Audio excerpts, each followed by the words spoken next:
This is the first time that McDonald's sales have dropped since the end of 2020. Donald Trump is at the G7 summit in Canada, meeting with that country's leaders. Dollar stores are expanding aggressively and updating their locations. This comes as Walmart and Target chip away. From 25% to 50% the tariffs on steel into the United States of America. President Trump saying he wants a straight 50% tariff on the EU. Curious about this week's biggest stories? Trump's latest moves, Mark Carney's bold statements, and much more. Don't miss this. This is the first time that McDonald's sales have dropped since the end of 2020. McDonald's is struggling. The brand is reporting a drop in sales worldwide. They're down by 1%. McDonald's shares have tanked by 15%. Why? Because customers find their burgers too expensive. And the impact of tariffs on the fast food industry. Let's dive into the shocking details of McDonald's struggles and the far-reaching consequences of President Trump's protectionist policies. A sudden drop. McDonald's faces unprecedented losses. In a world where fast food has always been synonymous with affordable comfort, McDonald's is facing a harsh reality. Customers are now finding their beloved Big Macs too expensive, and many are opting to eat at home instead. This shift has hit McDonald's hard, leading to a shocking announcement from CEO Chris Kempczynski. Early this morning in Chicago, he went live with an urgent statement. McDonald's is forced to pull back production lines and temporarily shut down all U.S. operations to mitigate losses. The immediate shockwave rippled across Wall Street, sending McDonald's stock into freefall, plunging by a staggering 18%. But the problems didn't stop there. In an unprecedented move, 1,700 McDonald's franchise partners filed a class action lawsuit accusing the White House of strangling supply chains and cornering the company into a dead end with its protectionist tariffs.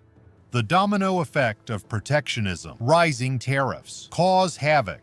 The situation became even more dire with the introduction of the America First 2.0 executive order.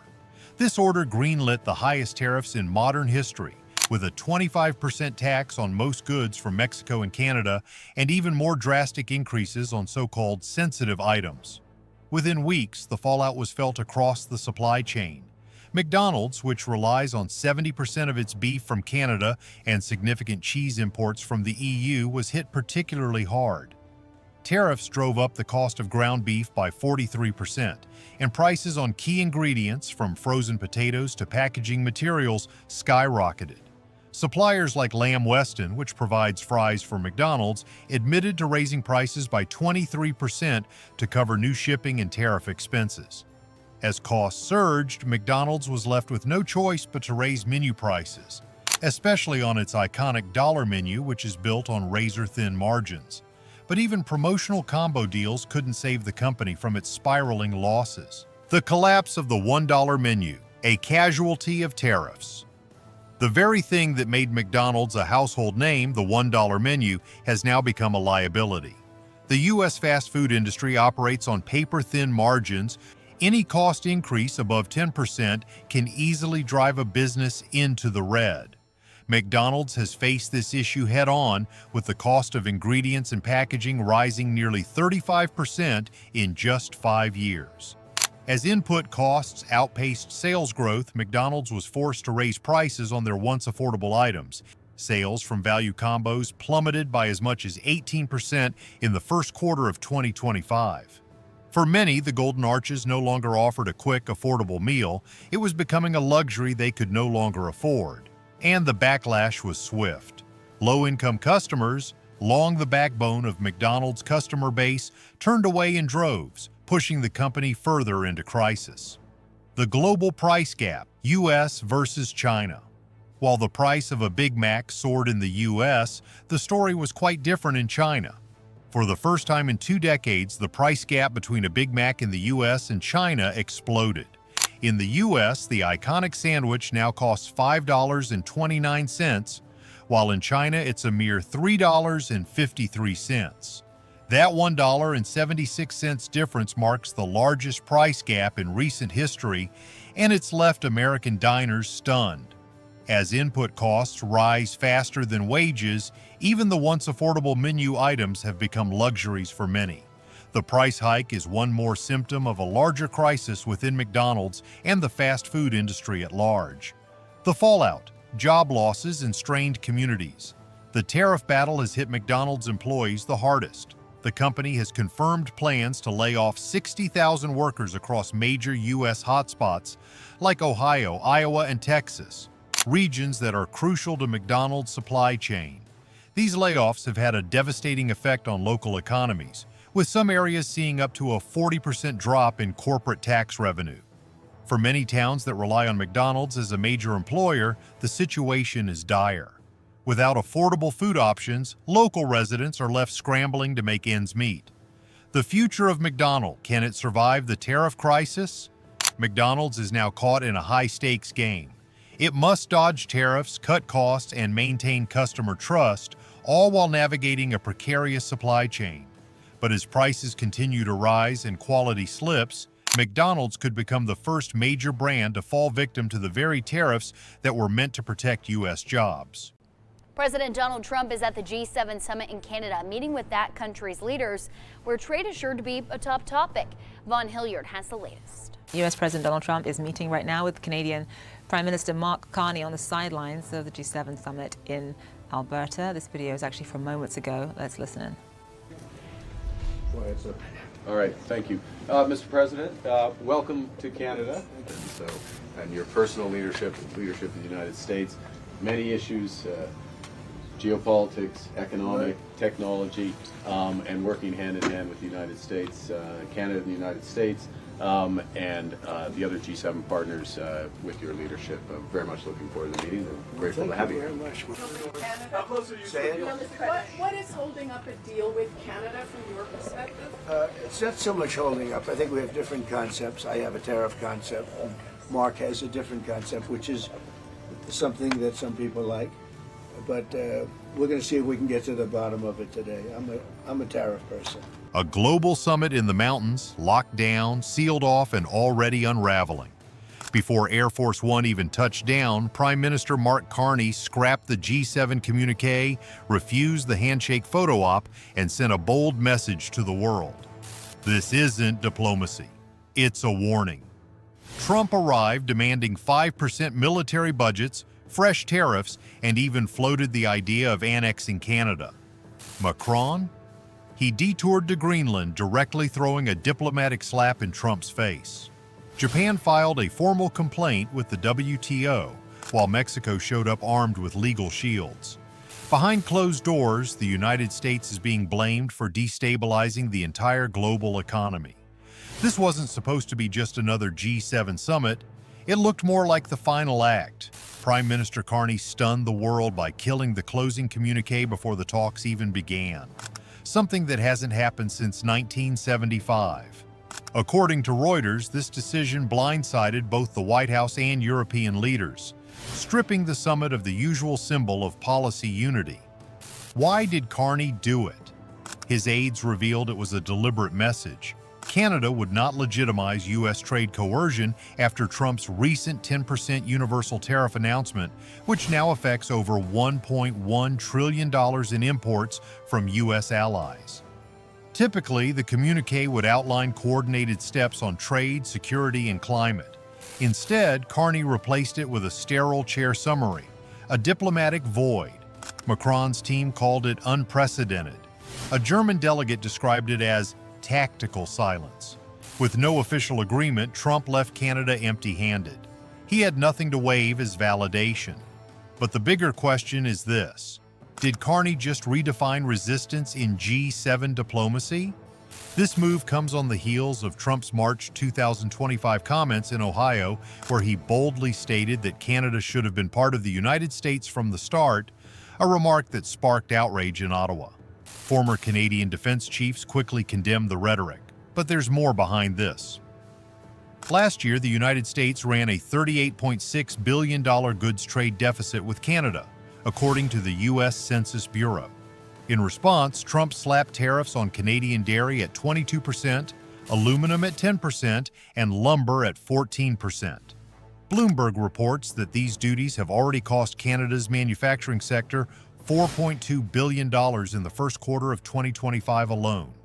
Behind the scenes, Carney's team has been negotiating in Washington to preserve access for high-value exports like critical minerals and clean tech, both of which now face regulatory hurdles under new U.S. economic sovereignty clauses. Macron's strategic move in Greenland. Macron's unannounced visit to Greenland just hours before landing in Alberta wasn't a coincidence. It was a direct diplomatic rebuke of Trump's repeated proposals to buy the autonomous Danish territory, including a new suggestion he made in a May 2025 Fox News interview. Macron told reporters, flanked by Danish Prime Minister Mette Frederiksen, that Greenland is not a bargaining chip. Everybody thinks in France, in the European Union, that Greenland is not to be sold, not to be taken.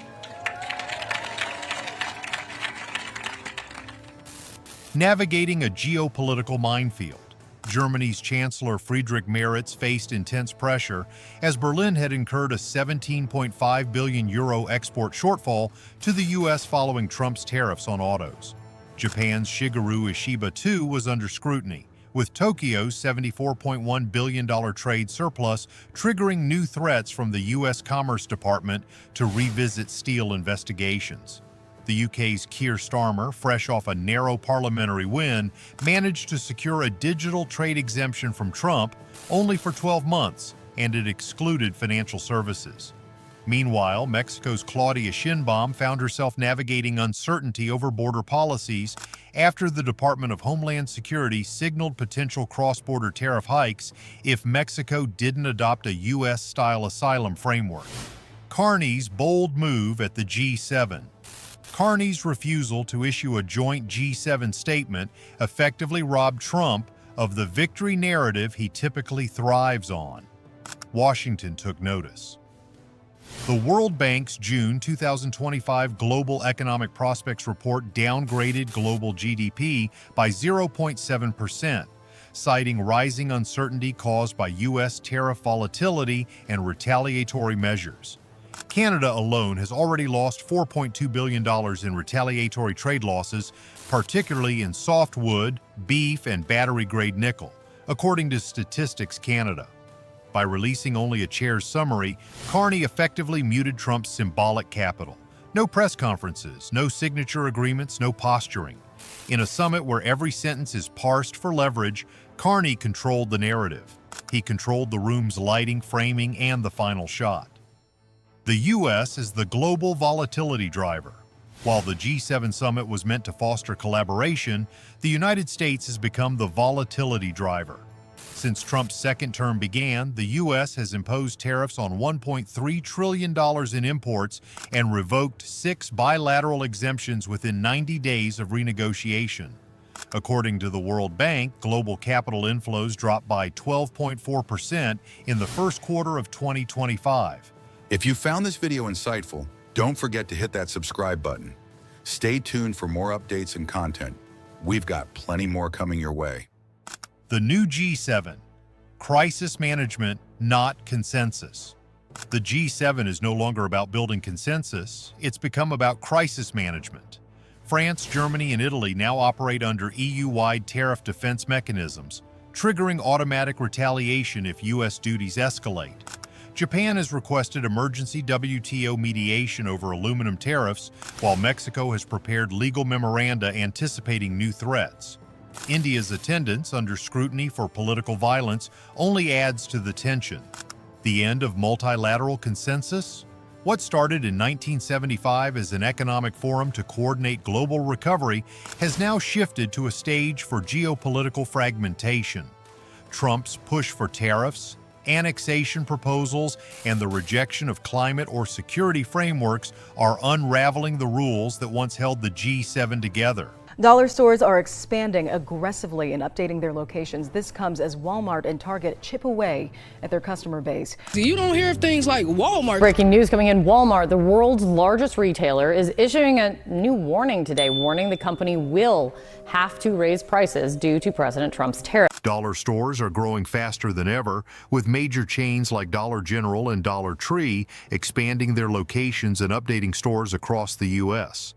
This comes at a time when retail giants like Walmart and Target are seeing their customer base slowly slip away. But here's where it gets interesting.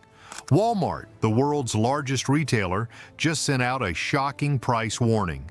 They announced they will raise prices due to tariffs imposed by President Trump, causing many to wonder how long Walmart's low-price model can hold up.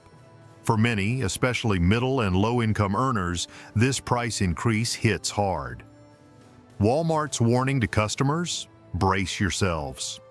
Walmart's statement was loud and clear. Rising prices are inevitable, where the new tariffs are reshaping trade and testing the limits of U.S. supermarkets. With Walmart now facing pressure to raise prices, the question becomes, how much longer can the economic foundation hold before cracking? But before we dive deeper, be sure to subscribe, turn on notifications, and give this video a like, because today we're talking about more than just price hikes. We're uncovering billion-dollar revenue shifts, international trade games, and even secret meetings Walmart has held with Chinese officials to negotiate new tariff terms. Walmart's $850 million loss. Walmart just announced that it closed the first quarter of 2025 with a turnover of $165.6 billion. While this shows a modest 2.5% growth, take a closer look. The company's net profit margin dropped from 5.2% to 4.45%. This decline represents a loss of about $850 million. But here's where it gets more concerning. In the holiday quarter of 2024, Walmart hit $173 billion in sales with a 6% profit margin. This means even before the price hikes fully hit the shelves, the company was already facing a potential revenue loss of $4.5 to $5 billion. So, who's going to cover that gap? Walmart has passed the burden on to its consumers, stating that while they'll absorb some costs, ultimately, shoppers will feel the price increases. How Walmart is responding to rising costs. Between March and May, American media outlets reported a 6% to 9% increase in prices for basic goods like food, cleaning products, and personal care items. For those on fixed incomes, even a slight increase in the price of everyday items like laundry detergent or paper towels can wreak havoc on household budgets. Meanwhile, Walmart has been negotiating behind the scenes. The company has been in talks not only with Chinese manufacturers, but also with suppliers from Vietnam and Mexico. Walmart has sent a clear message: lower your prices or we'll look elsewhere. But there's a catch. The Chinese response is equally straightforward. They'll lower prices, but only by reducing quantities. So both sides are facing a loss, and the result could be higher costs or fewer products on Walmart shelves. Is the Made in USA movement really the answer? Walmart is also exploring alternatives closer to home. The retail giant is pushing for a Made in USA strategy, hoping to expand wholesale agreements with small American businesses. This approach aligns with President Trump's Buy American message, but it also comes with its own set of challenges. Switching from Chinese-made goods to American products could actually lead to higher prices for consumers. While it might sound appealing to support domestic production, replacing China's cheap labor with U.S. manufacturers at higher costs might result in slightly higher prices at checkout.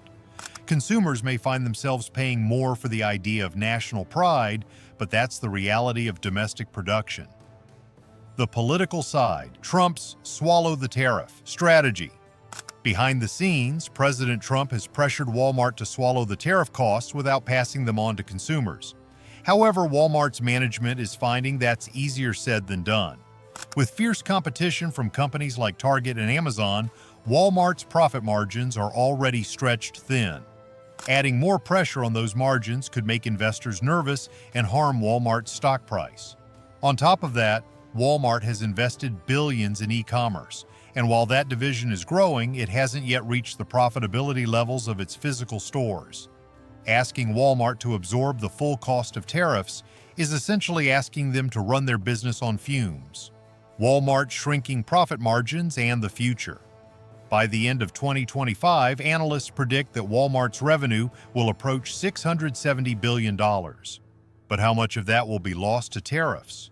Analysts expect that the continued pressure from tariffs could shave up to 2 percentage points off Walmart's gross profit margin.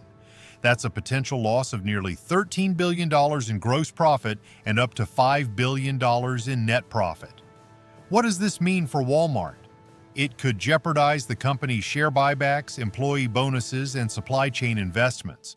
The CFO's statement that tariffs are the biggest challenge they face is essentially a cry for help to the Trump administration. How the price hikes are affecting American families. Walmart is already seeing changes at the consumer level. One middle-class family in Iowa reported paying an extra $5 every time they visited the store. Additionally, Walmart's promotional deals like the diaper, detergent, and soap bundle have been discontinued, forcing customers to buy individual items at higher prices. This shift is affecting consumer behavior. A recent survey showed that 60% of households have switched brands in the past 2 months due to price sensitivity. If Walmart's promise of everyday low prices starts to erode, customers may turn to competitors like Target, Aldi, or Amazon Fresh, which offer more attractive deals or delivery options. The crossroads between politics and economics. This price squeeze also presents a challenge for Trump's 2024 election campaign. While nationalists support his tariff policies, American consumers are beginning to feel the pinch. The growing contradiction between Trump's rhetoric of America First and the rising cost of living for his voter base could become a major issue as the election heats up. A 25% increase. We're going to bring it from 25% to 50%, the tariffs on steel into the United States of America. We're diving deep into the trade shifts that are reshaping the world of cars in early 2025. The U.S. has imposed hefty tariffs of up to 50% on imported steel and aluminum, throwing the global automotive and manufacturing sectors into chaos. But as the dust settles, 7 nations have found new ways to keep their engines running, pivoting from U.S. supply chains to form fresh partnerships with Canada. 7. Brazil's shift to Canadian markets. In March 2025, Brazil's agricultural exports, including beef, soy, and ethanol, were hit hard by a 25% tariff from the U.S., threatening their annual beef export revenue of $12.8 billion. But Brazil wasn't about to stall out. By the end of March, it struck a $2 billion deal with Canada, rerouting beef to Alberta and Manitoba. This strategic shift not only preserved about 5,000 ranching jobs in Brazil, but also created 400 new roles in Canadian meat processing and 250 jobs in grain co-ops. Brazil didn't stop there. They expanded ethanol byproduct exports to China, further showcasing their trade agility. This proves that even in the face of tariffs, countries can adjust their routes and keep their economies running smoothly. 6. Mexico's auto parts detour to Canada. Next, let's talk about Mexico. When the U.S. imposed a 35% tariff on Mexican auto components, it hit Mexico's automotive heartland, particularly cities like Ciudad Juarez and Monterrey. But Mexico wasn't about to let this slow them down. In response, they forged an $8.2 billion deal with Canada, rerouting auto parts like suspension systems to Ontario's assembly lines. This partnership powered up production in Canadian cities like Windsor and Brampton, keeping the wheels turning for Mexican suppliers. Not only did this deal preserve jobs, but it also helped secure stability for both nations' auto sectors. However, Canadian officials were concerned about Chinese parts slipping through. 5. Australia's mining moves to Canada. Australia's mining sector, a crucial engine for its economy, hit a bump when the U.S. imposed a 30% tariff on iron ore and lithium exports. But Australia wasn't about to be left in the dust. In April 2025, they signed the Northern Stars Initiative, a $3.5 billion deal with Canada. This agreement redirected Australian iron ore to Canadian ports like Vancouver and Thunder Bay, helping Ontario's steel mills boost their output by 18%. Australia's lithium miners also teamed up with Canadian electric bus manufacturers, shifting battery-grade lithium carbonate to Ontario. This move preserved around 2,100 jobs in Australia and ensured that its mining industry would stay competitive. Australia's adaptability underlines the growing importance of raw materials in powering the automotive and energy industries worldwide. 4. France's green hydrogen partnership with Canada. France's hydrogen sector faced a significant setback in 2025 when a 30% U.S. tariff on hydrogen electrolyzers disrupted production. But France didn't hit the brakes. By April 2025, they inked a $1.2 billion hydrogen infrastructure pact with Canada. This agreement not only preserved 1,000 jobs in France, but also created 850 new jobs in Canada, training local workers to operate French-made electrolyzers. This partnership is a significant step toward France's grand vision of ramping up its hydrogen capacity to 4.5 gigawatts by 2030, supported by a €4 billion program. The collaboration with Canada highlights the growing global interest in clean energy, with both nations focusing on hydrogen to fuel the future of transportation. 3. South Korea's battery supply switched to Canada. South Korea's battery industry was hit hard in 2025 when a 20% U.S. tariff on lithium-ion modules derailed their exports to major markets like California. But South Korea was quick to adapt. LG Chem and Samsung SDI signed a $1.7 billion deal with Northvolt Canada to reroute 500,000 battery modules to Canadian hubs like Windsor, London, and Hamilton. This pivot saved around 3,000 South Korean jobs while giving Canada's EV supply chain a significant boost.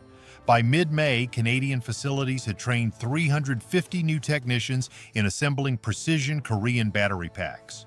This strategic move not only ensured the survival of the South Korean battery industry, but also helped Canada cement its role in the growing EV market.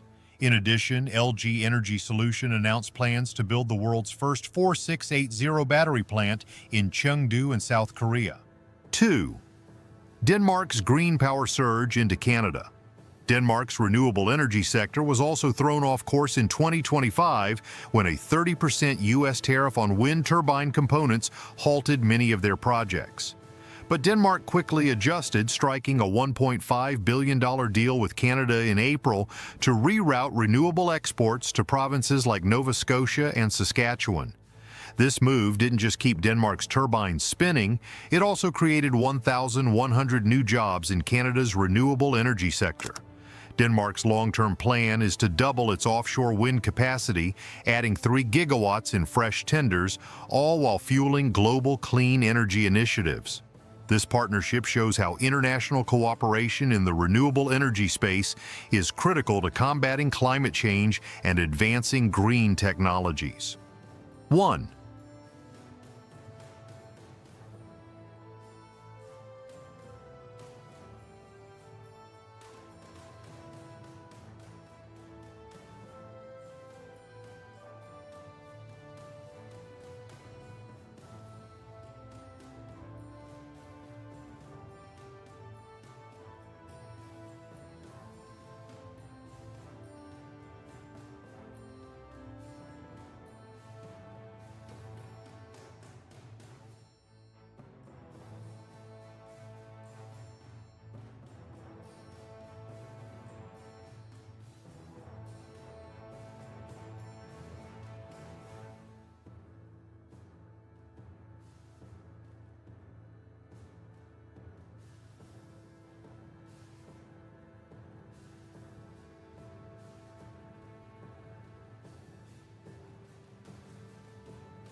All right, we've got some breaking news for you. It's just come in. President Trump saying he wants a straight 50% tariff on the EU beginning June 1st. What do you call it when a U.S. president slaps a 50% tariff on Europe and Europe responds by canceling a $43 billion Boeing deal, rerouting trade through Canada, and triggering a $2 trillion shift in global commerce?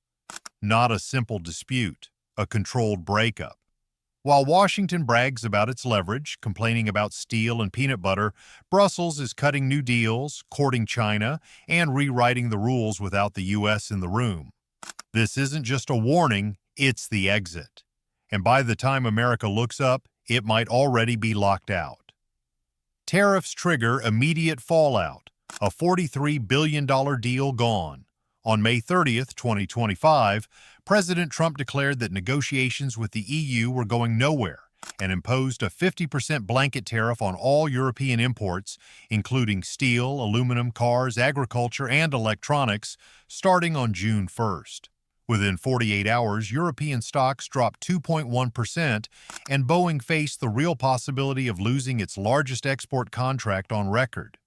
According to Bloomberg, the potential loss to U.S. trade volume could exceed $2 trillion over the next decade if EU retaliations materialize. Former EU negotiator Ignacio Garcia Berchero told Euronews, "If the U.S. won't reverse course, Europe has no choice but to escalate." But the real question now is, what comes after escalation? The EU may already have the answer, and it's not across the Atlantic.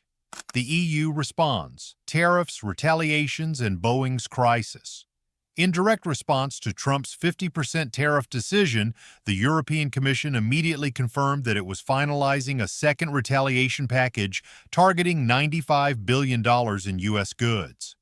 More quietly, Europe moved to freeze a $43 billion Boeing aircraft deal, which, in addition to Ryanair's $30 billion order of 737 MAX jets, is now under review. Ryanair's CEO, Michael O'Leary, warned that Boeing's rising costs, thanks to the tariffs, are no longer sustainable. Meanwhile, Airbus surged 3.4% on the Frankfurt Exchange, and China's COMAC is now entering the conversation. In the past, it would have been unthinkable for an EU airline to buy Chinese jets over U.S.-made aircraft, but Ryanair is now exploring Chinese-made jets as a viable option. Europe's strategic reorientation, from tariff retaliation to realignment. But the real danger isn't just the tariffs, it's that Europe is using this moment to reorient itself, not only in trade but also geopolitically. While Washington has been burning diplomatic bridges, Ottawa has been building one, and Canada is emerging as a strategic partner for Europe. Through the Canada-European Union Comprehensive Economic and Trade Agreement, the EU and Canada have eliminated 98% of tariffs, creating a frictionless trade corridor projected to facilitate over €90 billion in trade annually by 2026. As U.S. tariffs have driven up steel and auto prices by double digits, European companies like Siemens and Alstom have begun shifting procurement pipelines toward Quebec and Ontario. According to a May 2025 report by the Financial Times, EU-Canada clean tech trade surged 41% year-over-year, led by a €1.2 billion hydrogen deal signed at last year's EU-Canada Clean Technology Summit. Canada has positioned itself as the preferred gateway for EU goods to North America, the unraveling of the Western trade consensus. What's unfolding now isn't just a tariff skirmish. It's the unraveling of the Western trade consensus. In just 10 weeks, the escalating duties from 10% on aluminum to 50% across the board have triggered retaliatory protocols, WTO complaints, and the potential voiding of at least 2 transatlantic megadeals. The EU has already suspended a €21 billion retaliation package set to take effect on July 15th and is preparing a second list targeting $95 billion in U.S. exports, pending the outcome of talks. While the EU finalizes its countermeasures, White House officials have not yet interpreted Trump's social media posts as formal policy.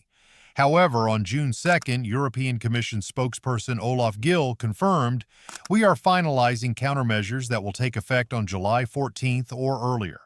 Clean tech and the EU's strategic insulation from U.S. policy. Whiplash.